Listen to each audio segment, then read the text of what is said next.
ರಸ್ತೆ ಅಗಲೀಕರಣ ನೆಪದಲ್ಲಿ ಶಾಸಕರಿಂದ ದರ್ಪ, ಸಾರ್ವಜನಿಕರ ಆರೋಪ. ರಸ್ತೆ ಅಗಲೀಕರಣ ನೆಪದಲ್ಲಿ ಸಾಕಷ್ಟು ಬಡ ಕುಟುಂಬಗಳು ಬೀದಿಗೆ ಬಿದ್ದಿವೆ. ನಮಗೆ ನ್ಯಾಯ ಕೊಡಿಸಿ ಎಂದು ಗ್ರಾಮಸ್ಥರು ಅನಿರ್ದಿಷ್ಟ ಧರಣಿ ಆರಂಭಿಸಿದ್ದಾರೆ.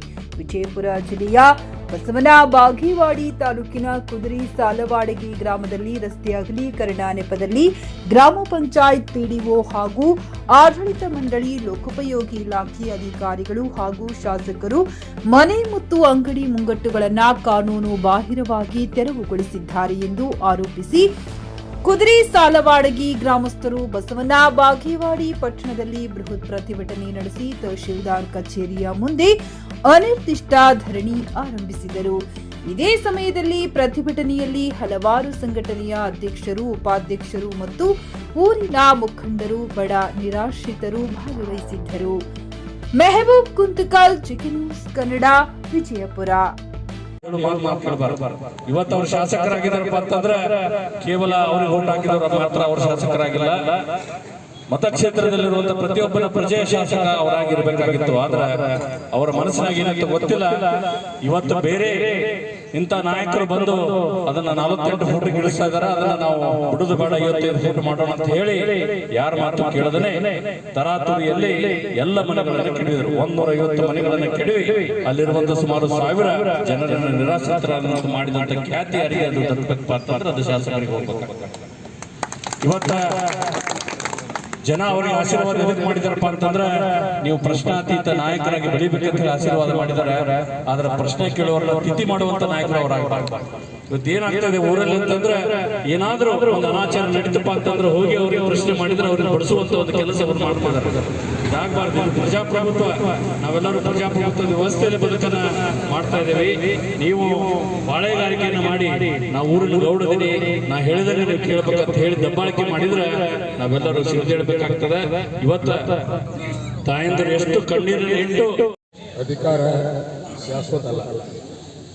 ಆ ಅಧಿಕಾರ ಬಂದಾಗ ಜನರೊಡನೆ ನಡೆಸುತ್ತಾ ರೀತಿ ಬಹಳಷ್ಟು ಮುಖ್ಯ. ಅದರಲ್ಲಿ ಕೂಡ ವಿಶೇಷವಾಗಿ ತಮ್ಮ ಊರಿನ ಜನ ತಮಗೆ ಚಿರಪರಿಚಿತರು. ಅವರು ತಾವು ಒಂದು ವೇಳೆ ರಸ್ತೆಯನ್ನು ಅಗಲೀಕರಣ ಮಾಡಲೇಬೇಕಾಗಿದ್ದರೆ ಅಲ್ಲಿರ್ತಕ್ಕಂಥ ಆ ಜನರನ್ನು ಕರೆಸಿ ಮಾತನಾಡಿ ಅವರಿಗೆ ಯಾವುದೇ ರೀತಿಯ ಸೌಲಭ್ಯವನ್ನು ಒದಗಿಸಿಕೊಟ್ಟು ಅವರ ಮನವನ್ನು ಕೊಡೋದಕ್ಕಾಗುತ್ತೆ. ಆದರೆ ಬೇರೆ ಊರಿನಲ್ಲಿರ್ತಕ್ಕಂಥವರು ಕೂಡ ಯಾವುದೇ ಒಂದು ಕಾರ್ಯಕ್ರಮ ಬಂದಾಗ ಅವರನ್ನು ಕರೆಸಿ ಮಾತನಾಡಿಸಿ ಕಾನೂನು ಪ್ರಕಾರವಾಗಿ ಕ್ರಮ ಕೈಗೊಳ್ಳುವ ಒಂದು ವ್ಯವಸ್ಥೆ ಈ ಸರ್ಕಾರದಲ್ಲಿ ಇದೆ.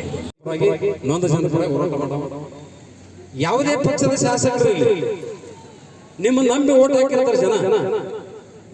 ರೈತರಿಗೆ, ಕೂಲಿ ಕಾರ್ಮಿಕರಿಗೆ, ಸಾಮಾನ್ಯ ಜನರಿಗೆ ಚುನಾವಣೆ ನಿಂದಿರಲಿಕ್ಕೆ ಅವರಿಗೆ ಯೋಗ್ಯತೆ ಅಲ್ಲ, ಅವರಿಗೆ ಶಕ್ತಿ ಇರಂಗಿಲ್ಲ, ಅವ್ರಿಗೆ ಗೊತ್ತಿರಲ್ಲ ರಾಜಕೀಯ ಹೆಂಗ್ ಮಾಡಬೇಕು, ಕಾನೂನು ಜ್ಞಾನ ಅರಿವಿರಂಗಿಲ್ಲ.